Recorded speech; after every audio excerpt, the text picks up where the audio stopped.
Congratulations. Thank you very much, Man, this is just, I don't even know how you kept your head literally making this film. Really, I like went it's crazy craziness. a couple of times, but yeah, no, it was you know, great support, great studio, Warner Brothers, Legendary, really supportive, really helping me understanding the vision. I mean, it's tough, you know, it's like a movie.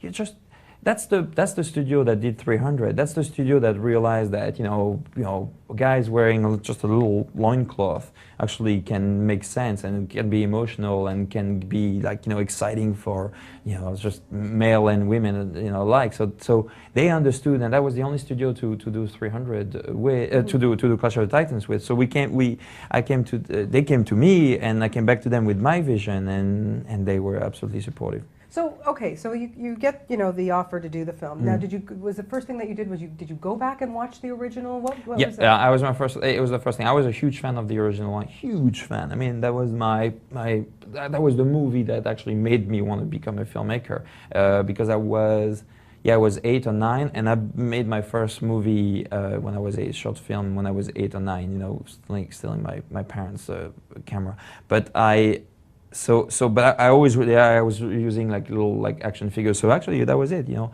But it's just I wanted to make it different, you know. I watched it again. I was like, I cannot remake my classic. I want to make it different, but not for the sake of being different. Just because I feel that that story can be told differently, you know. It's Greek mythology. It's not an original screenplay. There are tons of characters that were unused or, you know, slightly used, differently used by Desmond Davis and Ray Harryhausen in the original one, but also the human side of it. It was really a creature movie, the original movie. This one, I wanted really the human part and the God part to be really struggling and clashing, literally. Yeah, and then you have, you know, Sam Worthington, who at the time when you cast him, I mean, you know, Avatar obviously hadn't come out. He was great in Terminator, and he's so wonderful in all his smaller, you know, Australian films that he's done. But what was it about him that you went, yeah, he's my Perseus?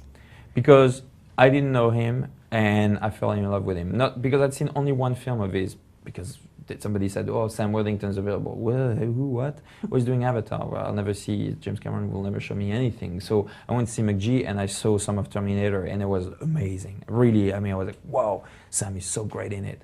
And then I saw Somersault, which is the polar opposite, and Sam is so emotional and so tender and heartbroken.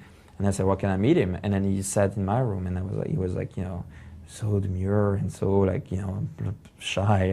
Best acting ever for an actor, that audition, because he's not like this in real life. So and then I found my Perseus there, because we started talking about who we are, what we love, who are our heroes, how a hero should be. We don't like anti-heroes. We like heroes that don't know they are, you know, and just like realize that, okay, well, I'll try whatever I can. I'm given a mission. I'll try the best I can, you know. Both on his side and on my side, you know, we're the same age, and we're given these enormous movies, and we tell the studio, "You sure you want to give us these movies? Are you crazy?" But okay, we'll do it. We'll do the best we can. But he's very collaborative too, because he gave you a lot of you know, insight into how he wanted to play the character. Oh too. yeah, no, absolutely. It was funny. I mean, I had a completely different Perseus in my mind before I met Sam.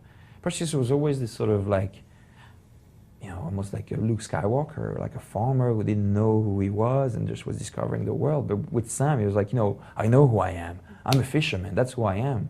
Oh wait, no, I'm not. I'm the son of a god. Whoa, tell me. And then, so we worked a lot. I was sending 3-line emails to Sam, getting 3 pages emails back from him with, you know, I was like, do you like that sentence? Yes, I think this sentence. Brrr, mate.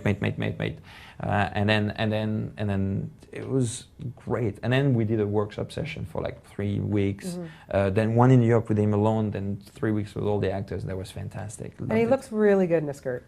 Yeah, yeah, it helps. Yeah, actually, it was the casting process. Like, drop your pants, put a skirt. Really? Yeah. No. They all actually look good in the skirts, don't you think? They are great. It's funny, the first time, you know, before you do a movie, you do like the feelings, and then you do like, you shoot a test with some of your actors, and all these guys were wearing the skirt for the first time, and their wigs and their extended hair, and, you know, Sam's shaved head and everything. And they were like, we looked at them, we're like, oh, it's the moment of truth. And it looked like, you know, a rock, like a heavy metal band. Like they were like, yeah, badass, you know. They were badass. Yeah. Great cast. I mean, just, you know, I love seeing Ray Fiennes. Like, the meaner he is, the better he is. Yeah. Boy, is he good in this movie. Oh, he's amazing. But he doesn't play just mean. That's what I loved. And that's what I love about, I wanted somebody like this that just doesn't go into that dark place, but always plays the shades of gray. He's hurt. He's got like really a motivation to do this. He wants to get back to his brother. And there's, you know, it's the hubris of the power of these gods that are almighty, but also fragile in a sense. They depend on us to give them their eternal life. So I love that, and he's so amazing at doing this, so amazing. And he didn't go for the big voice, he went for the broken voice, and I thought it was such a great choice. Yeah, I agree with you. Nothing like throwing your actors into the deep end, Louis. I mean, my God, you know, with the CGI and the fighting and the, you know, man, I can't believe you didn't give them extra danger pay.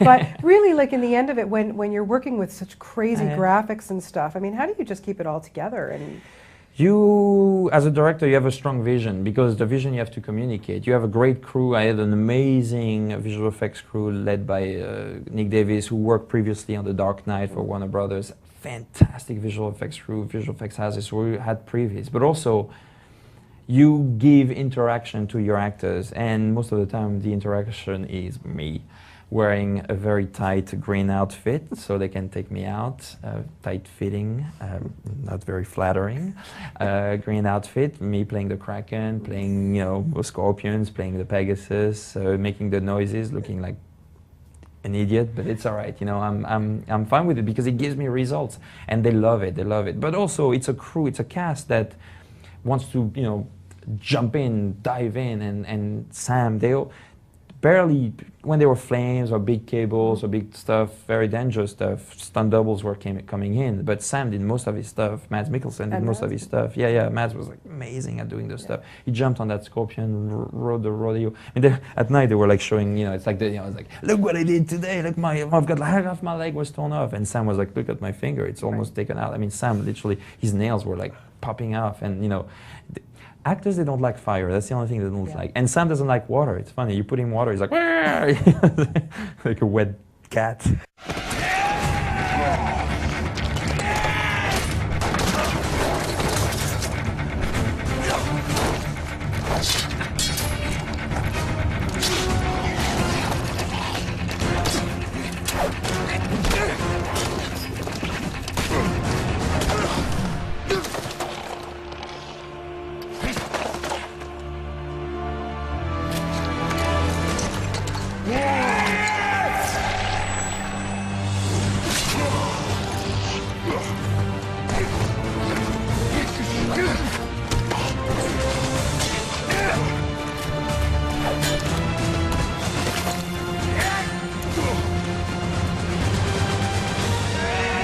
how important is it to you to have this in 3D? I mean, obviously, this is the future.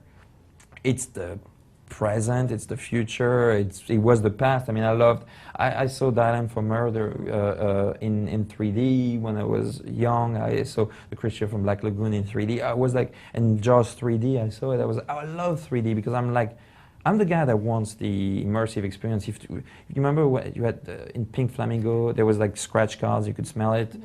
Well, I'd love to have this, actually. That's my next step. I'd love to have this for Clash of the Titans when Pegasus comes in. Oh, really? That's a Pegasus. But I'd love to have that. But we're never that big movie. We're always it's that movie with guys in skirts and winged horses. And then they saw it, and they saw Sam, they saw Matt, they saw Alexa, they saw Gemma, they saw Liam Neeson, Ray Fiennes. They were like, wow. And the creature were coming along, the visual effects were coming along. They were like, oh, actually, this movie deserves a little bit of a oomph. So they said, we'd like to convert it. And I was one of the skeptical ones. I was like, really, conversion? No, I've seen some stuff and it never looked good. And this company, Prime Focus, they did a test for us, and it was jaw-dropping. I loved it. And we said,